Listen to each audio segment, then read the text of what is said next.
ಆತ್ಮೀಯ ಸ್ನೇಹಿತರೆ, ಇವತ್ತಿನ ಕಥೆಯ ಶೀರ್ಷಿಕೆ ಜನರ ಮಾತು. ಏನು ಜನರ ಮಾತು ಅನ್ನೋದನ್ನ ತಿಳ್ಕೊಳ್ಳೋಣ. ಒಂದೂರಲ್ಲಿ ಶಾಮಣ್ಣ ಅನ್ನುವಂಥ ಒಬ್ಬ ರೈತ ಇದ್ದ. ಅವನ ಹತ್ರ ಒಂದು ಕುದುರೆ ಇತ್ತು. ಶಾಮಣ್ಣನ ಮಗನ ಹೆಸರು ಭಾಸ್ಕರ ಅಂತ. ಅವರು ಮಧ್ಯಮ ವರ್ಗದ ರೈತರು, ತುಂಬ ಸರಳವಾಗಿರುವಂಥವ್ರು, ಮತ್ತೆ ಜನರ ಮಾತನ್ನ ತುಂಬ ಬೇಗ ನಂಬುವಂಥವ್ರು. ಈಗ ತುಂಬ ಸರಳವಾಗಿರುವಂಥವ್ರು, ಹಾಗೇನೆ ಯಾರು ಏನು ಹೇಳಿದ್ರು ನಂಬಿಡ್ತಾರೆ. ಆ ಥರ ಒಂದು ಸ್ವಭಾವ ಇದ್ದಂಥವ್ರು. ಒಂದು ದಿನ ಪಕ್ಕದ ಹಳ್ಳಿಯಲ್ಲಿ ಸಂತೆ ಇರುತ್ತೆ. ಶಾಮಣ್ಣ ಮತ್ತು ಭಾಸ್ಕರ ಇಬ್ಬರು ಕೂಡ ಸಂತೆಗೆ ಹೊರಡ್ತಾರೆ. ಭಾಸ್ಕರ ತುಂಬ ಚಿಕ್ಕ ಹುಡುಗ ಆಗಿದ್ರಿಂದ ಶಾಮಣ್ಣ ಏನು ಮಾಡ್ದ, ಅವನನ್ನು ಕುದುರೆ ಮೇಲೆ ಕೂಡಿಸಿ ಕುದುರೆಯ ಕಡಿವಾಣವನ್ನು ಹಿಡ್ಕೊಂಡು ಮುಂದೆ ನಡೀತಾ ಇದ್ದ.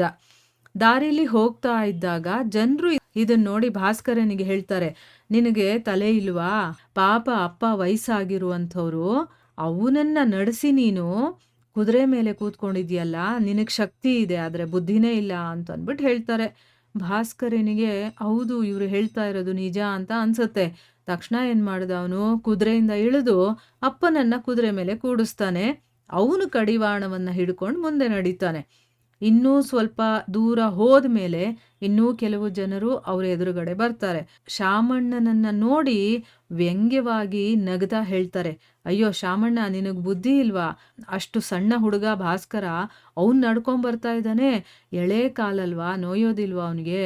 ಗಟ್ಮುಟ್ಟಿಯಾಗಿರುವಂಥ ನೀನು ಹೀಗೆ ಮಾಡೋದು ಸರಿನಾ ಅಂತಂದ್ಬಿಟ್ಟು ನಕ್ಕು ಮುಂದೆ ಹೋಗ್ಬಿಡ್ತಾರೆ ಅವರು. ಶಾಮಣ್ಣ ಏನು ಮಾಡ್ದ, ಈಗ ಕೆಳಗಡೆ ಇಳಿತಾನೆ. ಅವ್ರಿಗೇನು ಮಾಡಬೇಕು ಅಂತ ಗೊತ್ತಾಗ್ಲಿಲ್ಲ. ಈಗ ಮಗ ಕೂತ್ಕೊಂಡ್ರೆ ಮಗನಿಗೆ ಹೇಳ್ತಾರೆ, ಅಪ್ಪ ಕೂತ್ಕೊಂಡ್ರೆ ಅಪ್ಪನಿಗೆ ಹೇಳ್ತಾರೆ, ಏನು ಮಾಡೋದು ಅಂತಂದ್ಬಿಟ್ಟು ಇಬ್ಬರೂ ಕೂಡ ಕುದುರೆನ ಹತ್ತದೆ ಇಬ್ರು ನಡ್ಕೊಂಡೇ ಹೋಗ್ತಾರೆ. ಇನ್ನು ಸ್ವಲ್ಪ ದೂರ ಹೋಗಿದ ತಕ್ಷಣ ಮತ್ತೆ ಕೆಲವು ಜನ ಸಿಗ್ತಾರೆ. ಇವರಿಬ್ಬರನ್ನು ನೋಡಿ ಕುದುರೆ ಇಟ್ಕೊಂಡು, ಈಗ ಯಾರಿಗಾದ್ರೂ ಅನ್ಸುತ್ತಲ್ವಾ, ಕುದುರೆ ಇದ್ಮೇಲೆ ಅದ್ರ ಮೇಲೆ ಯಾರಾದ್ರೂ ಒಬ್ರು ಕೂತ್ಕೊಂಡ್ಬರ್ಬೋದು, ಕುದುರೆನ ಇಟ್ಕೊಂಡು ಇಬ್ರು ನಡ್ಕೊಂಡು ಬರ್ತಾರೆ ಅಂತ ಅನ್ಸುತ್ತಲ್ವಾ, ಅದೇ ರೀತಿಯಲ್ಲಿ ಮಾತಾಡ್ತಾರೆ. ಕುದುರೆ ಇಟ್ಕೊಂಡು ಇಬ್ರು ನಡ್ಕೊಂಡೇ ಬರ್ತಾ ಇದ್ದಾರೆ, ಇವ್ರಿಗೆ ಬುದ್ಧಿನೇ ಇಲ್ಲ, ಕುದುರೆ ಬೇಕಾದಷ್ಟು ಗಟ್ಟಿಯಾಗಿದೆ, ಅಂದರೆ ಅದೇನು ವೀಕ್ ಆಗೂ ಇಲ್ಲ ನೋಡೋದಕ್ಕೆ, ಇಬ್ರು ಕೂತ್ಕೊಂಡು ಹೋಗ್ಬೋದಲ್ಲ ಅಂತಂದ್ಬಿಟ್ಟು ನಗ್ತಾರೆ. ಶಾಮಣ್ಣ ಮತ್ತು ಭಾಸ್ಕರ ಒಬ್ರಿಗೊಬ್ರು ಮುಖ ನೋಡ್ಕೊಳ್ತಾರೆ. ನೋಡ್ಕೊಂಡು ಶಾಮಣ್ಣ ಮಗನಿಗೆ ಹೇಳ್ತಾನೆ, ಅವ್ರು ಹೇಳ್ತಾ ಇರೋದು ನಿಜಾನೇ, ನಾವಿಬ್ರೂ ಕುದುರೆ ಮೇಲೆ ಕೂತ್ಕೊಂಡು ಹೋಗೋಣ ಅಂತ ಅಂದ್ಬಿಟ್ಟು ಹೇಳ್ತಾನೆ. ಆಮೇಲೆ ಏನು ಮಾಡ್ತಾರೆ, ಅವರಿಬ್ರು ಕುದುರೆನ ಹತ್ತುತ್ತಾರೆ. ಕುದುರೆ ಎಷ್ಟೇ ಗಟ್ಟಿಯಾಗಿದ್ರು ಕೂಡ ಇವರಿಬ್ಬರ ಭಾರವನ್ನು ಹೊರೋದಕ್ಕಾಗದೆ ಸ್ವಲ್ಪ ನಿಧಾನವಾಗಿ ನಡೀತಾ ಇತ್ತು. ಅಷ್ಟರಲ್ಲಿ ಕೆಲವರು ದಾರಿಲಿ ಹೋಗ್ತಾ ಇದ್ದವರು ಭೇಟಿಯಾಗ್ತಾರೆ. ನಿಧಾನವಾಗಿ ನಡೀತಾ ಇದ್ದಂತಹ ಕುದುರೆಯನ್ನು ನೋಡಿ ಬಹಳ ಕನಿಕರದಿಂದ ಅವರು, ಅಯ್ಯೋ ಕುದುರೆಗೆ ಹುಷಾರಿಲ್ಲ, ನಾವಾಗಿದ್ರೆ ಕುದುರೆನ ಹೆಗಲ ಮೇಲೆ ಹೊತ್ಕೊಂಡು ಹೋಗ್ತಾ ಇದ್ವಿ, ಇವರೆಂಥವ್ರಪ್ಪ, ಪ್ರಾಣಿ ಮೇಲೆ ದಯೆನೇ ಇಲ್ಲ ಅಂತಂದ್ಬಿಟ್ಟು ಅವ್ರಿಗೆ ಚೀಮಾರಿ ಹಾಕ್ತಾರೆ.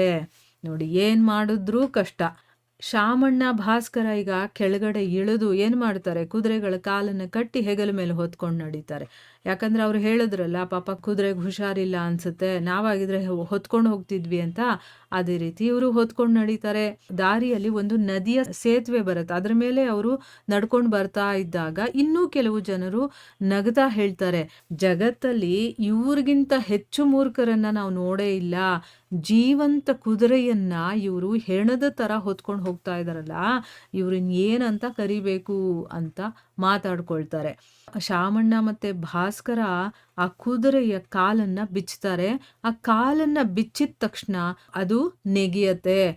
ನೆಗದ ಒಂದು ರಭಸದಲ್ಲಿ ಅದು ಸೇತುವೆಯಿಂದ ಕೆಳಗಡೆ ನದಿಯಲ್ಲಿ ಬಿದ್ದು ಹೋಗುತ್ತೆ. ನೋಡಿ, ಕುದುರೆಯನ್ನ ಸಂತೆಯಲ್ಲಿ ಮಾರಿ ಹಣವನ್ನ ಹೊಂದಿಸ್ಕೊಂಡು ಹೋಗಬೇಕು ಅಂತನ್ಬಿಟ್ಟು ಶಾಮಣ್ಣ ಮತ್ತೆ ಭಾಸ್ಕರ ಬಂದಿದ್ರು. ಆದರೆ ಇವರು ಈಗ ಆ ಕುದುರೆ ನದಿಗೆ ಬಿದ್ದಿದ್ದಕ್ಕೆ ಬೆಪ್ಪಾಗಿ ನಿಂತ್ಕೊಂಡು ನೋಡ್ತಾರೆ. ಇದರಿಂದ ನಮಗೇನು ಗೊತ್ತಾಗುತ್ತೆ ಅಂದರೆ, ಜೀವನದಲ್ಲಿ ಒಂದು ಒಳ್ಳೆ ಕೆಲಸ ಮಾಡಬೇಕಾದ್ರೆ ಜನ 100 ಮಾತು ಹೇಳ್ತಾರೆ, ಅವ್ರಿಗನ್ಸಿದ್ದವ್ರು ಹೇಳ್ತಿರ್ತಾರೆ. ನಮ್ಮ ಕೆಲಸ ಏನು, ನಮ್ಮ ಗುರಿ ಏನು, ನಾವು ಏನು ಮಾಡಕ್ಕೆ ಹೊರಟಿದ್ದೀವಿ ಅದನ್ನು ನಾವು ಮಾಡಬೇಕೇ ಹೊರತು ಜನರ ಮಾತುಗಳಿಗೆ ನಾವು ಕಿವಿ ಕೊಡಬಾರ್ದು. ನಮ್ಮ ದೇಶದಲ್ಲಿ ಪ್ರತಿಯೊಬ್ಬರಿಗೆ ಉಪದೇಶವನ್ನು ಬಿಟ್ಟು ಹೇಳೋದಕ್ಕೆ ಎಲ್ಲರೂ ಸಿದ್ಧರಾಗಿರ್ತಾರೆ. ಆದರೆ ನಾವು ಮಾಡುವಂಥ ಕೆಲಸ ನಮಗೆ ಸರಿ ಇದೆಯಾ ಅಂತ ನಾವು ಯೋಚನೆ ಮಾಡಬೇಕು. ಇದನ್ನು ನಾವು ಈ ಕಥೆಯಿಂದ ತಿಳ್ಕೋಬಹುದು. ಹರೇ ಕೃಷ್ಣ.